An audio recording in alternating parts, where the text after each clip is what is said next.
Hi, I'm Doug, and in this video, I'm going to show you how to make a wooden Quarto game.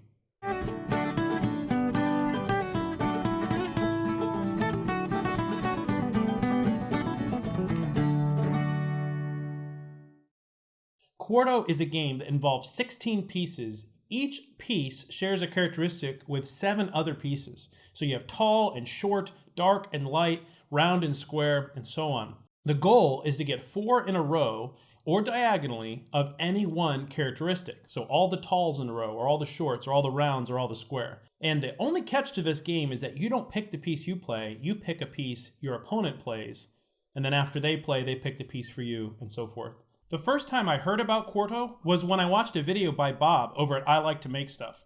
I love his channel, and I actually got to meet him, which was pretty awesome.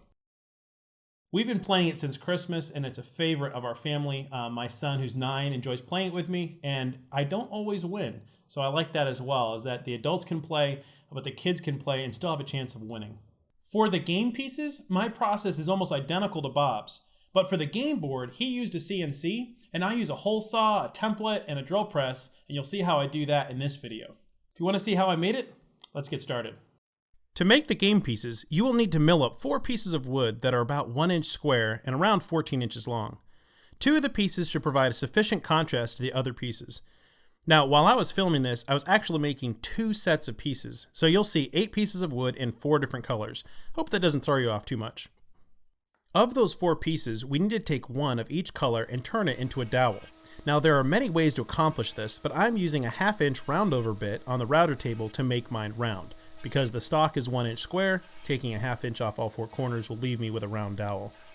I start with the bit cutting about half of its total height, and I pass each edge of the piece through 2 times, removing as much material as I can before I make the final pass later.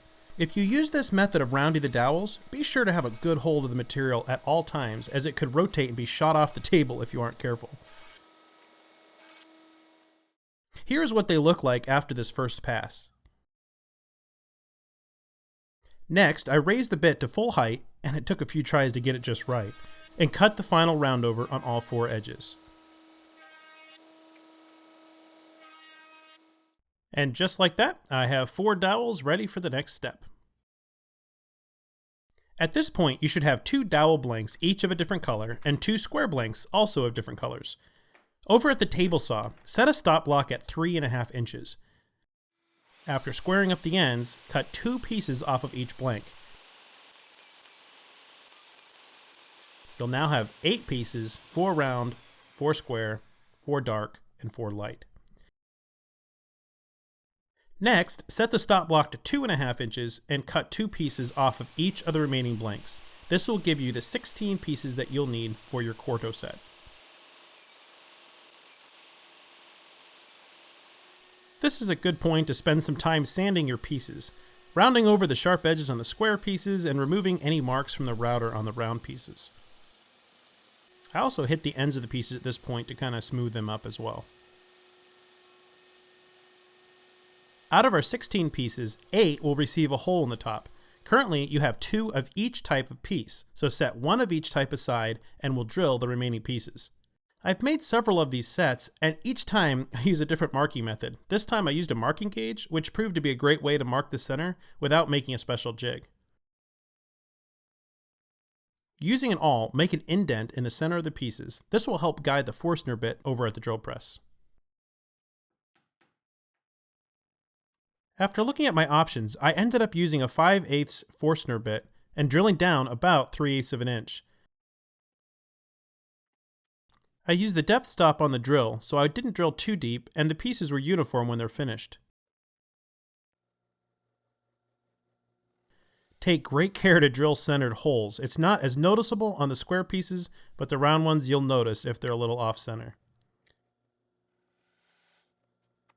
I'm not personally a fan of the mark that's left at the bottom of a hole when drilled with a Forstner bit, so I used a 1/2 inch drill bit and just rounded out the bottom of each hole.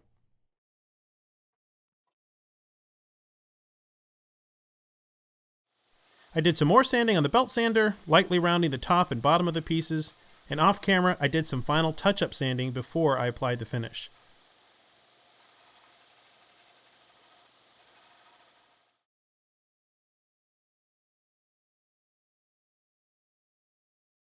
For the board, you will need a piece of wood roughly 11.5 inches square. The thickness isn't essential, but mine ended up being a little less than 3/4 of an inch after milling. Cut your material to finished dimensions of 11.5 inches square. I made a template of a very subtle arc on a piece of scrap maple. After cutting and sanding the template, I used it to mark the curve on all 4 sides of the board. I cut the board out on my bandsaw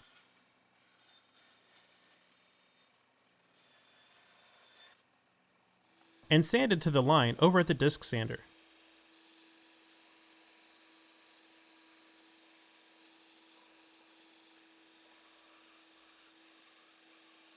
Using the same 1/2 inch router bit, I extended it only part way to create a bull nose on all sides of the board.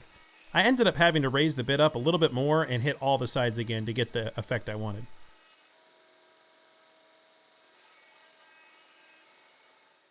So the trick to making the board is to first make a template. And the template I made just by marking the holes, and then I drilled it out first with about a 1/4 inch bit. And then I went back and drilled it out with my hole saw while the drill bit was still in it. And I drilled that from each side to make this template. Once you have the template made, then with double stick tape, you can stick it down to the board, and that will guide the hole saw that no longer has the drill bit in it. And that combined with a depth stop, so it doesn't cut too deep, you can use that to cut the indentations for the game pieces. I made the template with a 2-inch hole saw, so that's the size I'll use to make the indentations. There's a little hex screw that holds the drill bit into the hole saw. Removing the drill bit is what will allow you to make those perfect indentations on the game board. After setting the depth stop on the drill, I used a scrap piece of oak to make sure it was correct. It was, so we get to move on to the fun part.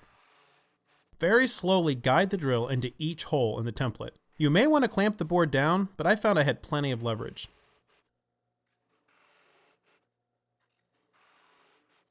Once you are done drilling, remove the template and get to sanding. I used an orbital sander for most of the sanding.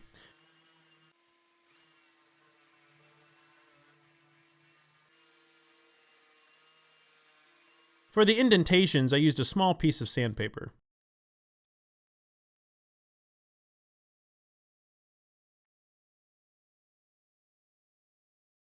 At this point, you can finish your game however you would like. I use mineral oil first, and then a layer of mineral oil and beeswax in a 4:1 ratio. I did this largely so I could finish it indoors and remove any curing time. No project is truly done until you have left your mark on it. If you're like me and don't own a fancy brand, you can use a stencil, a wood burner, and some patience to leave a nice brand.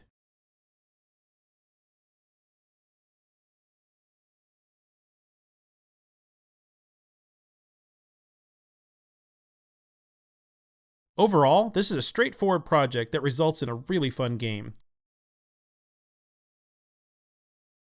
It even looks beautiful enough that you may find yourself leaving it out even when you're not playing. Thanks so much for watching. If you'd like some additional details, I've got those over on my website. And if you have any other comments or questions, please leave those in a comment below, and we'll see you next time.